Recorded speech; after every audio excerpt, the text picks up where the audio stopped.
We have Blondie here, a 6-year-old Missouri Foxtrotter mare that is trained to trail ride, and I have just recently put her up for sale. And when I had her turned out, she got into something and pulled both of her front shoes off. So let's take a look at this. So we got a big problem here.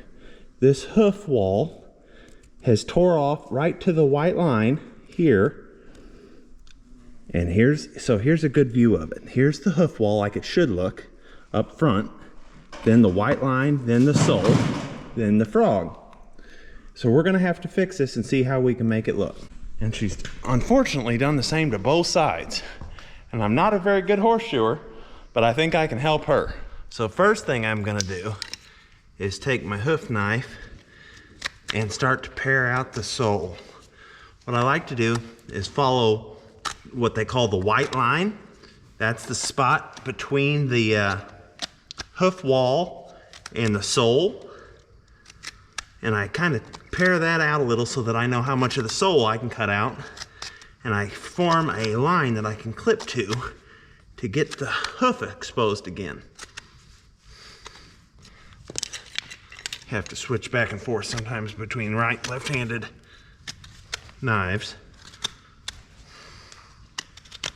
She tore a whole bunch of that wall off on this side, so gonna have to try to cut it down. And I'm not a professional at this, so try to take it somewhat easy on your critiques. I was self-taught. At 14, I bought a book, like a lecture book on horseshoeing, because that was back before YouTube. Now, I'm self-taught on YouTube, and I've been doing this my whole life and asking horseshoers to help me. My friend Paul Dovey has taught me a lot. Horseshoer that I use on all my show horses, and he's approved my work on occasions. Okay, so now this right here is called a bar. That's the bar of the foot. This is the intermediate groove. This is the mid groove. This is the frog. So how this hoof works is all of the weight should sit on the hoof wall. This will be paired out, the sole will be paired out to where the pressure is not landing directly on the sole. Then this frog acts like a sponge to disperse pressure across the sole to the hoof wall and into the structure of the leg. So that's kind of the anatomy of how we want it set up once we get it the way we want it. You never want to cut too much of your bars out, but they got to be lower than your hoof wall. Gonna cut this bar back a little bit too to get it down. Okay, now I'm feeling for any nails left over from the shoeing, and it's good. So the next thing I'm gonna do is get my clippers, kind of start here and try to level this off. Okay, so I'm gonna look down from the level of this and try to get it even all the way across.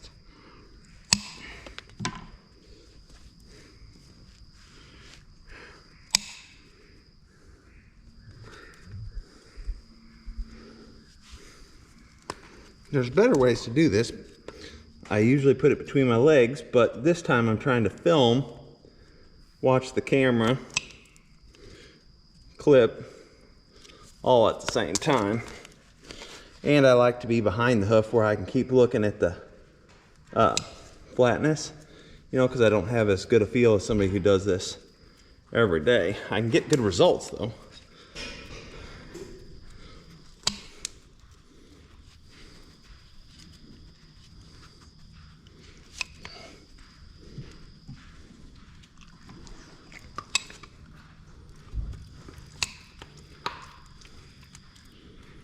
Okay, so now that I got it intermediately trimmed off, I'm gonna even those heels up.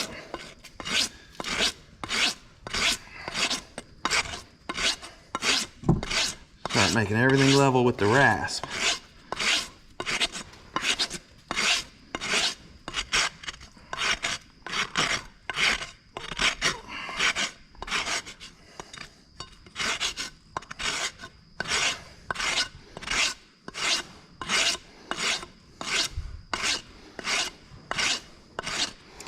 So now you can start to see the white line and the hoof wall back up here, and the sole is getting to be the same level. So now I need to go back to paring out the sole some more. Sometimes I like to just scratch up the sole a little bit. It makes it easier to get a dull knife through the when you start paring back out. So I don't have the expensive shoeing equipment. I kind of have the dollar store, you know, farm and home store style equipment. You know, not something that the professionals would have, but it gets the job done.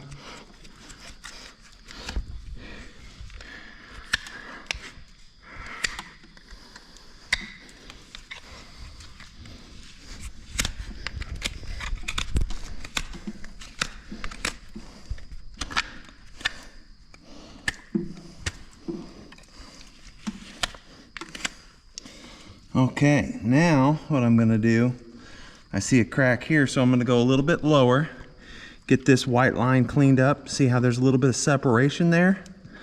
So let me work on that and I'll show you the after. So now I've pared it out again, down to where those little lines are at the base of the hoof wall, like the separation. So if I clip that out again, clip all this around, I should be all to good, level, alive hoof.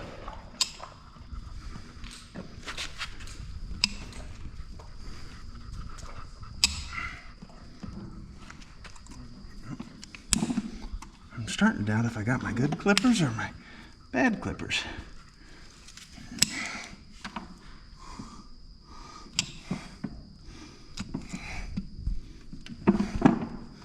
Oh, babe. Almost done.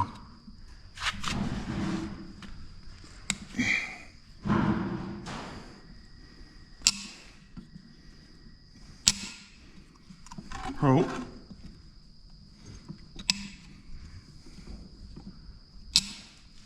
I'll just finish that off with a little knife because it's being tricky right there. Yep. Now go back to my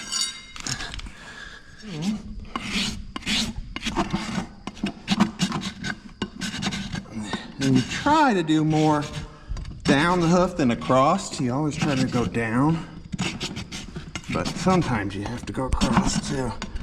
I've got the hoof down far enough and I'm starting to get to this frog. Now a lot of people think you can't trim the frog. It's just made out of keratin just like the hoof is, until you get down to the blood layer, and it can get overgrown as well. It needs trimming. You're okay, babe. There, trim that up a little. Get that groove back out. All right, good girl. Okay, stand there.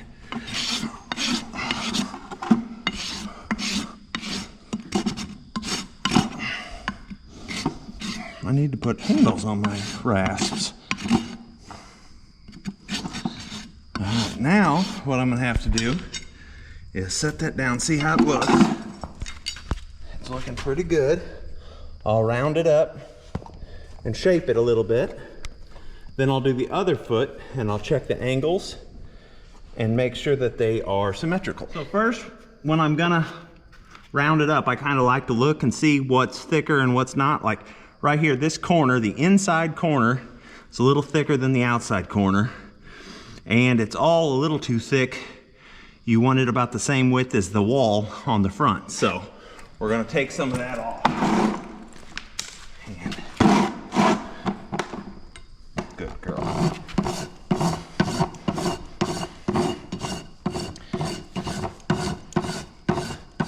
You also want the hoof growing straight.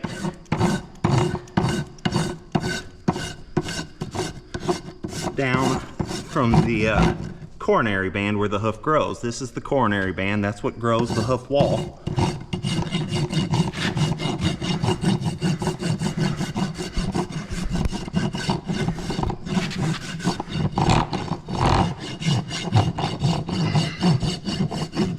Okay, then once you get her where you think you want it, you use the less rough edge, and you kind of round the edge under there. There you go. Let's see how that looks. Looking pretty good. Now I got to switch to the other side and repeat the process. So now that I've repeated the process, we're going to check to the coronary band. We are exactly 3 inches to the top of that line on this foot. And then this is a tool that my grandpa gave me. It's more important for gaited horses than for probably any other breed. We're at 57 degrees on this foot. Good girl, Easy, babe. Good girl. Don't bite me. And exactly 3 inches on that one. And let me check my angle, and I'll let you know what it is. 57. So we hit pretty good. I'm just gonna clean this one up a little and we'll start matching the shoes. Okay, so a few tricks I'll try to show you when sizing a horseshoe. This one was a little bit narrower, so I'm gonna use it as a gauge on how much I have to change this one. And I like to have a flat surface to check them on, check the wobble. It's pretty flat right now. All right, because I don't have the best anvil, but it needed right across the girth, so it doesn't take a whole lot either. And then I welded these on there to help turn the angle, but they're too small right now.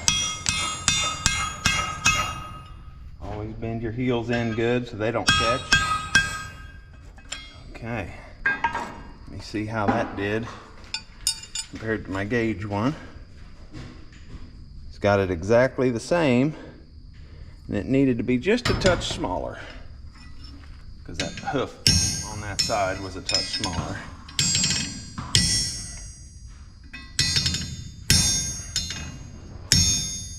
Yeah, that felt like it did it.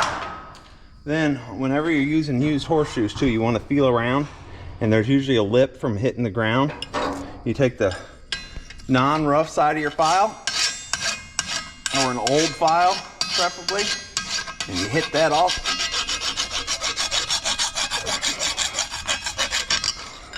See how it shines that up?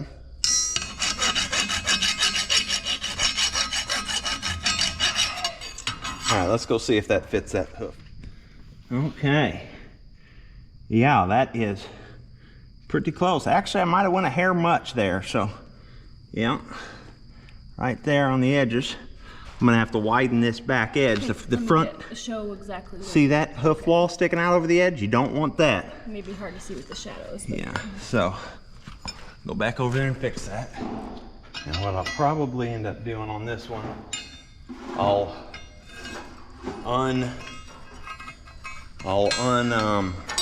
bend that heel a little.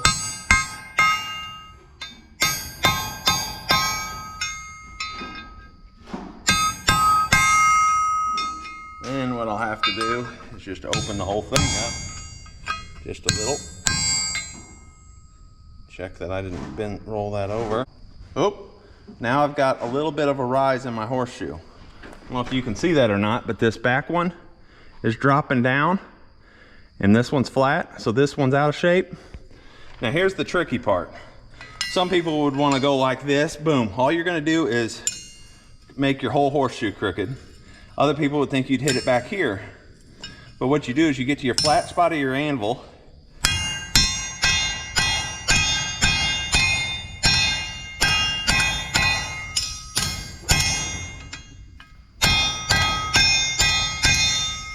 and that should have made it worse. Exactly. Yeah, that made it worse.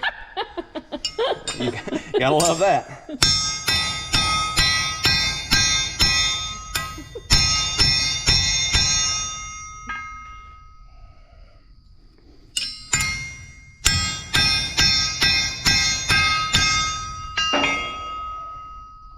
Boom, perfect.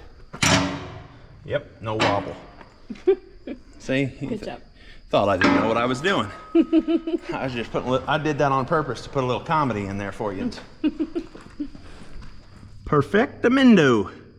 No more edge sticking out on either side. Well, that one's good for this side. I didn't cut the frog out of this side, and I'm just gonna polish them flat a little bit, and then we'll show you how we put them on.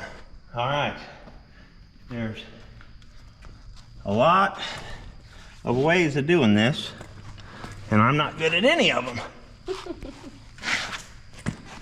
But the main thing is to get the shoe in the right place.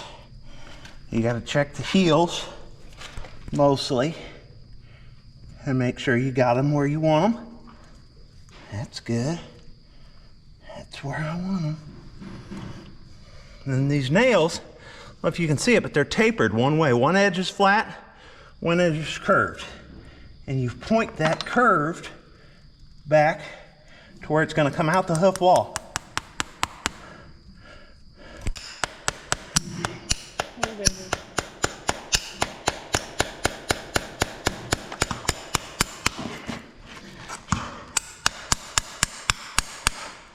Short little taps. Fold it over. Check where you're at. Where did I drop that other nail to? Check your heels again. It worked pretty good.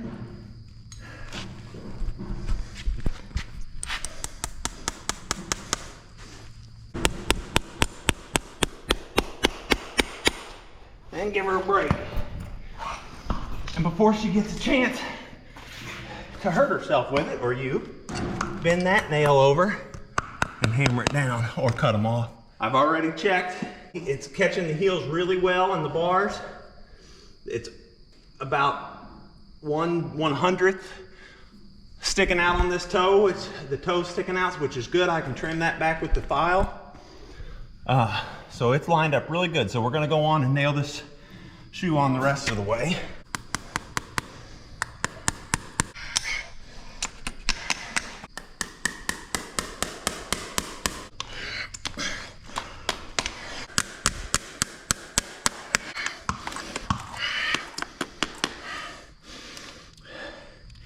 Almost done, babe. Like one more. Oh. Oh, baby girl. Perfect. And now what I do is get my less good clippers. Be careful of code rounds. Oh. Yeah. And I just, I like to get a hold of them, pry them out a little, pry them down a little, and cut them off. That way I know I'm getting them as close as I can get them to the hoof wall for the next step. Okay, this little tool is the last part of another step. There's still a couple more steps actually. I shouldn't say last step, but it just has a sharp edge, and it's like a little small hand anvil. This also was my grandpa's tool. So I've got like 5 or 6 of these tools that were my grandpa's from 60 years ago. He's probably had this. And what we do, we hammer those, what we just cut off, we hammer those over. So I'll put that right up against that clinch.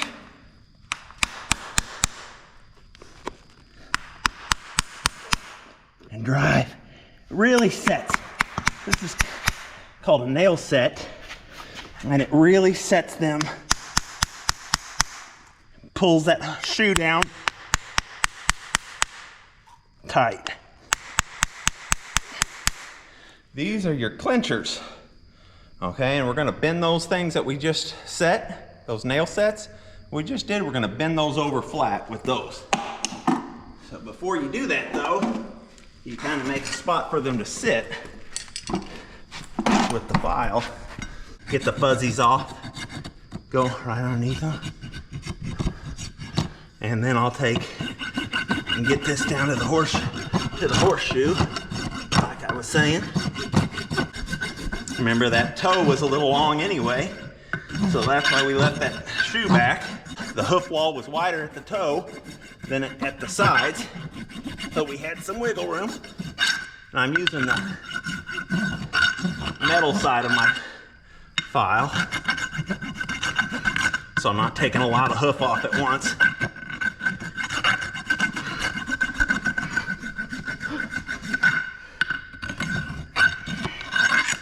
See how good that looks there?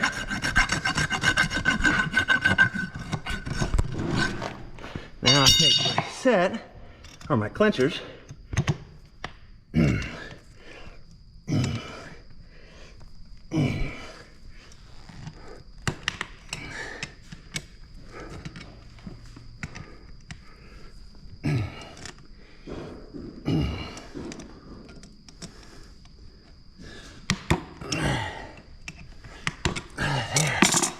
nothing sharp, nothing's gonna cut her or me. If you are afraid of one of them sharp enough to cut her, she's swatting at a fly, you can just drag over them once or twice, and there's your finished product. And now all I gotta do is repeat it on the other hoof. Well, there we have it. New set of horseshoes. And we fixed those cracks and where the sidewall was ripped off, and she's feeling lots better now. Hold still, baby. Guys, look at how much I'm sweating. I'm not built to be a horseshoer. So if you want to pay me back, hit the subscribe button. It's free. If you don't mind and you like this content, go ahead and do that for me. And until next time, God bless.